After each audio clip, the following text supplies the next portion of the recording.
They started.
What's going on, huh?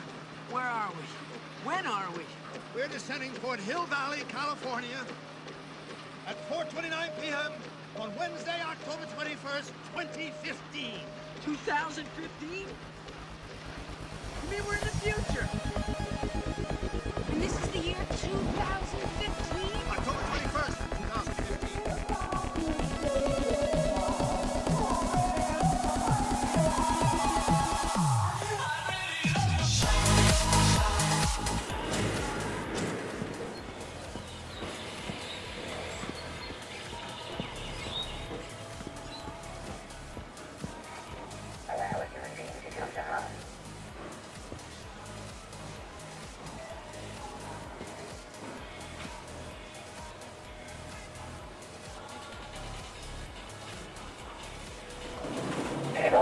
Obey the orders given by a human being, except where such orders would conflict with the first law.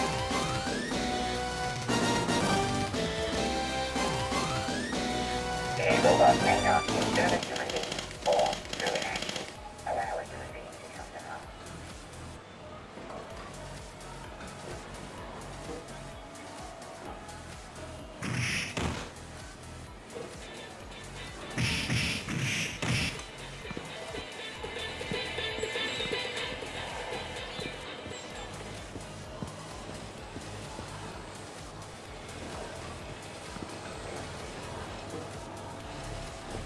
Getting out dead batteries. Free of charge.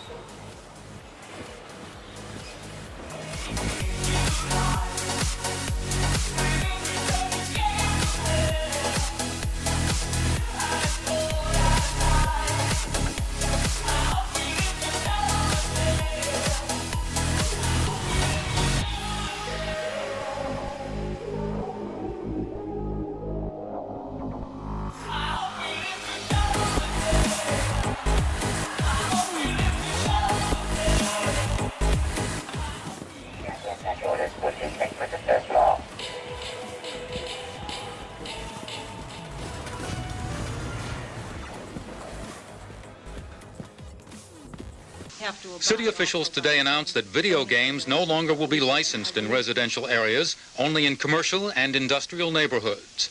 Officials say they are responding to complaints from parents that children have skipped school or stolen money to play the games and made a nuisance of themselves. When they don't have something to do, when they're walking the streets, that's when problems are created, not because of machines. The lack of machines causes problems. You're always talking about this demeaning kid, making kids' minds like vegetables. Talk about them out on the street smoking pot. Well, there's no question that kids are fascinated by video games and computer games, but why? Well, we went to a video game arcade to find out. The road to success is a bumpy ride, fraught with complicated twists and turns. But ask any of the kids here why they play, and the answer they give is simple. It's pretty fun. It's kind of hard, though. I just like playing it in school. It's fun, like, because you're like playing basketball and you can punch each other and everything. This video game arcade in Mountain View, California is typical of those scattered around the country. Children pile in shortly after noon on weekends to match wits with an electronic bad guy. For about 75 cents, they shoot, punch, and hammer their way to victory. The store manager says it's a way for the youngsters to unwind. The adult goes out, he socializes, he relaxes with his friends. Well, they come here after school, relieves tension, and they're able to have fun. The child needs a place to vent frustration, and it's better to vent the frustration playing one of these games than to go out and vent the frustration on a pier and end up maybe in trouble with the local authorities, and that we don't want. This arcade boasts about 60 game consoles, and it rakes in over 2,000 tokens every week. That's 25 cents per token, but not all of that money comes from the kids. The kids come here and they can do practically anything, and I'm a grown man and I can't do this. And it frustrates me, but it's a lot of fun, you know. From CBS News, this is 30 Minutes with Betty Ann Bowser and Christopher Glenn. All over the country, armies of young people are blasting away at invaders from outer space and paying for the privilege. I'll be looking at the electronic game craze, which has not only fascinated the nation, but which has created some interesting problems as well. Who's playing the games? Well, if you go to any arcade, you're likely to see people of all ages. But game manufacturers tell us that the overwhelming majority, about 85% of all the players, are teenage males. One main reason is like the teenage kids under 16, they can't drive yet, so they can't go out cruising around, and you know, they need something to do, so they come here and they waste their money on the games. So it's something like a sport almost, parts of it. It's coordination and developing patterns. It lets you release some of your tensions, and lets you think for a minute that you're a pilot of a spaceship destroying aliens that are attacking the Earth. It's good just to sit down and not have to think for a while and just blow things up. You know, like you hear about people that go out and smash their cars into trees because they just fed up. This is a good way of taking out your aggressions without doing any harm. While the kids are busy playing the games, the manufacturers are busy making them. The Atari Company in Sunnyvale, California, is the oldest U.S. manufacturer of video games, and the company estimates that business has increased 300 or 400% in the past few years. If we weren't an electronic society, we wouldn't have video games at all. Small printed circuit boards inside the machines contain the complicated information that makes the games work. The brain of the whole operation is this tiny microprocessor. In 1950, it would have taken a room full of computers to perform the data processing functions of today's microcircuits. Sophisticated technology is also essential in designing the games. Teams of engineers work to translate the ideas for the games into the computer programs which will get them on the screen. The entire process, from original concept to when a game goes on the market, can take over a year. What is it that makes a good game? Typically, a game has to be easy to learn how to play in the beginning, but it must be difficult to master. That's very, very important. We also find that a successful game today must be a game that, as the player's skill increases, that player can have the opportunity to play for longer and longer periods of time. If they can develop the skill and abilities, they want to be able to play for as long as they can. The amount of time some people can play the games is staggering. Greg Davies, an 18-year-old from Fresno, California, played Asteroids for 31 hours on just 1 quarter. His final score for the game, a record 15.5 million points. To get this good, Greg practiced for a year, pumping hundreds of dollars in quarters into Asteroids. Still, he thinks it was worth it. You make a lot more friends around here. People look up to you, you know. There's a lot of people that, oh, well, here, you know, here's Greg. Here comes Greg again. Did it change your life, Greg? Oh, yeah. It's now my life kind of centers around the games, arcades and stuff. Right now, that's my thing. If you're looking for teenagers in Mount Prospect, Illinois, you're likely to find them at Mother's Pinball Arcade.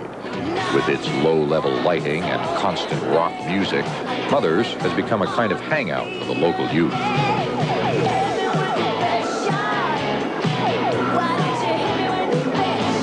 Yellow creature gobbles dots while being pursued through maze by monsters. Believe it or not, those things are really happening on 200 electronic video games here at Chicago Fest. What you see here is part of a national phenomenon that we call high-tech rec, a phenomenon that had to happen when the TV set married the computer. It starts with a quarter, and it ends up as a national industry estimated at $7.5 billion a year. Video games. They seem to have captured America's imagination, and its pocket change as well. Right now, the country's two hottest games are Chicago games. There's Defender, a space battle game made by Williams Electronics on the north side. The object is to fly over your planet, shooting down the enemy spacecraft, which are trying to capture your humanoids. Defender is prized for its nifty sound and visual effects. In suburban Franklin Park, you'll find Midway Manufacturing feverishly turning out 350 Pac-Man games every day in 3 different cabinet styles. Pac-Man is known as the cute game. A voracious little yellow globe gobbles up golden dots and various kinds of fruit, all the while being pursued by 4 hungry monsters, which can themselves be eaten at crucial moments.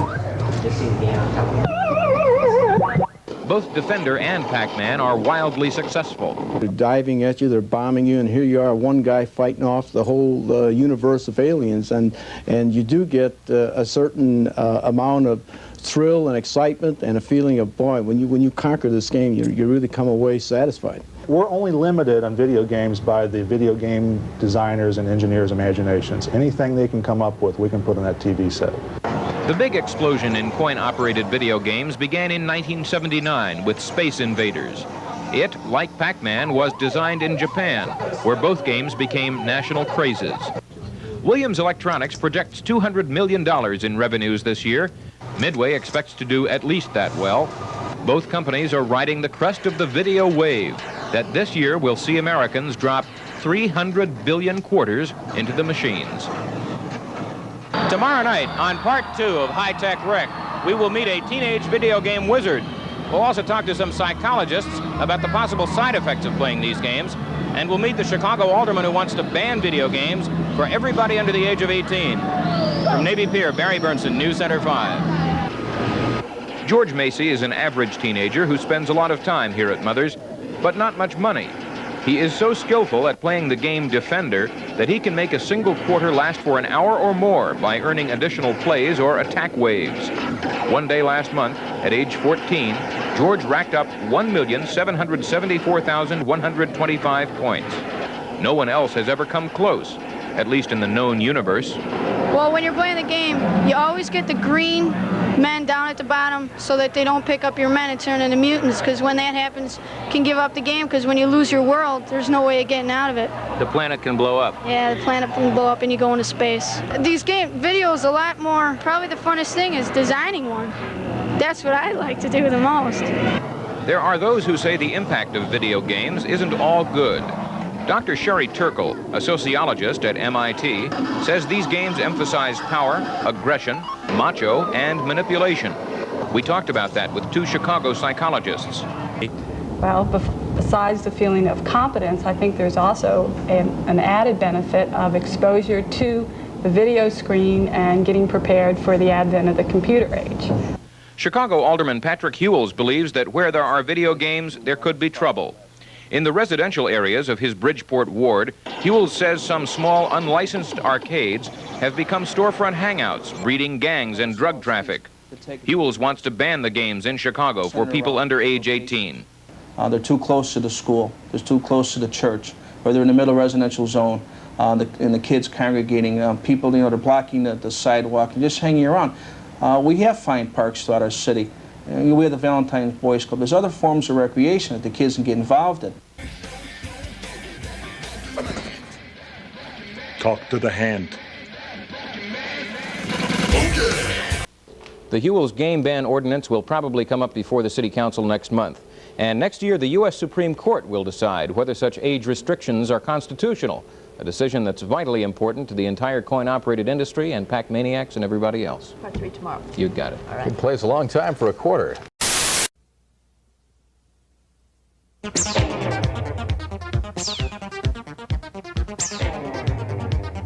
Gotta get out of this classroom, can't solve this equation. Our galaxy is threatened by an alien invasion. Where they get these teachers? Why are they so blind? The aliens will reach us if I don't get there on time. I wanna eat, I wanna drink, I wanna talk, I wanna think, I wanna laugh, I wanna cry, I wanna live, I wanna die, 'cause all I wanna do is play, play, play, play, play, play, play, play. Video games, video games, video games, video games.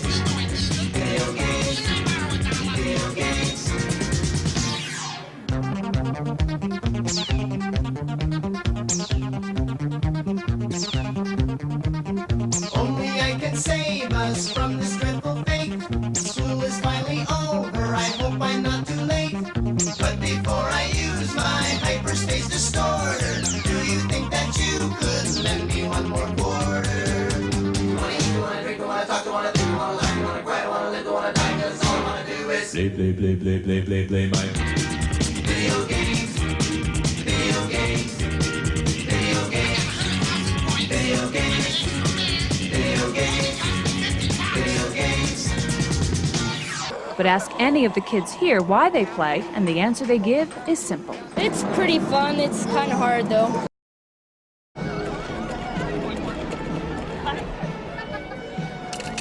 Greetings.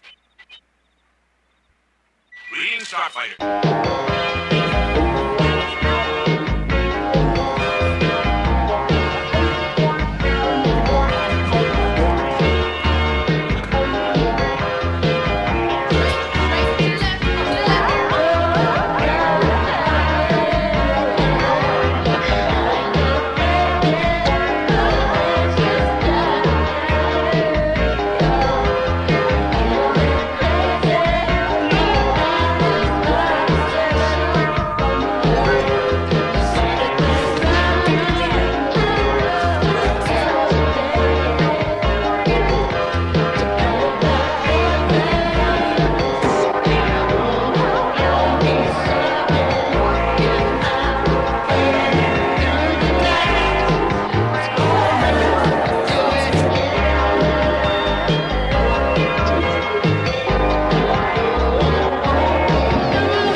do this.